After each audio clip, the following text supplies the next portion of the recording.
बहुत समय पहले एक भविष्यवाणी हुई थी। जब अंधकार धरती पर छा जाएगा, तब एक जादुई किताब जागेगी और भगवान खुद जमीन पर उतरेंगे। सालों बीत गए।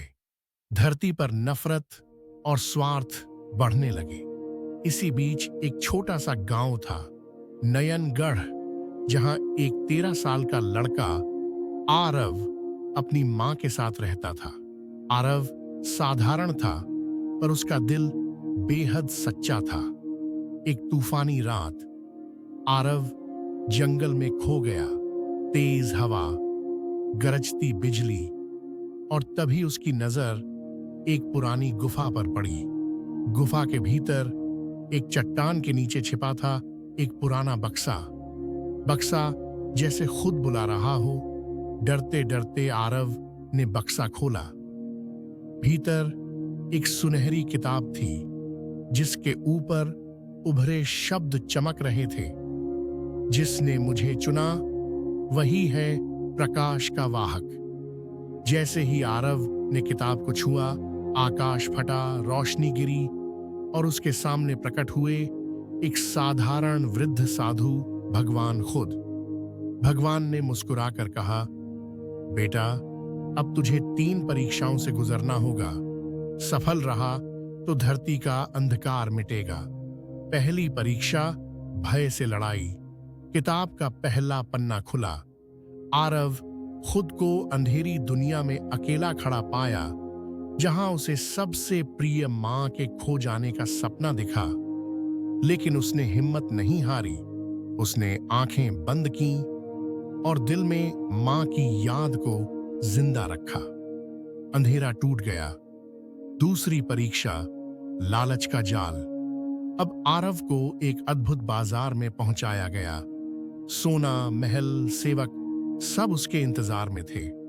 बस एक दस्तखत करो और हमेशा के लिए राजा बन जाओ, एक आवाज आई। पर आरव ने किताब को याद किया और मना कर दिया। तीसरी परीक्षा, क्षमा की शक्ति।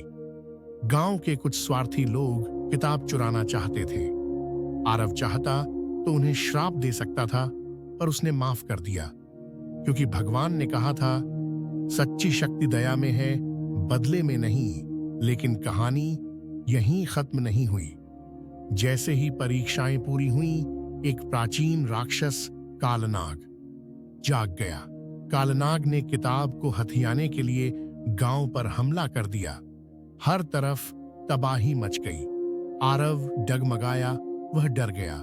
पर तभी भगवान की आवाज आई, तेरे भीतर जो प्रेम है वही सबसे बड़ी शक्ति है। किताब बस एक आईना है, असली जादू तू खुद है। आरव ने अपनी आंखें बंद कीं, अपने भीतर के प्रकाश को महसूस किया और उसकी पूरी देह से एक तेज उजाला फूटा। कालनाग चिल्लाया और राख बनकर उड़ गया। सुबह हुई। गांव में हरियाली लौट आई। नदियां फिर से गाने लगीं।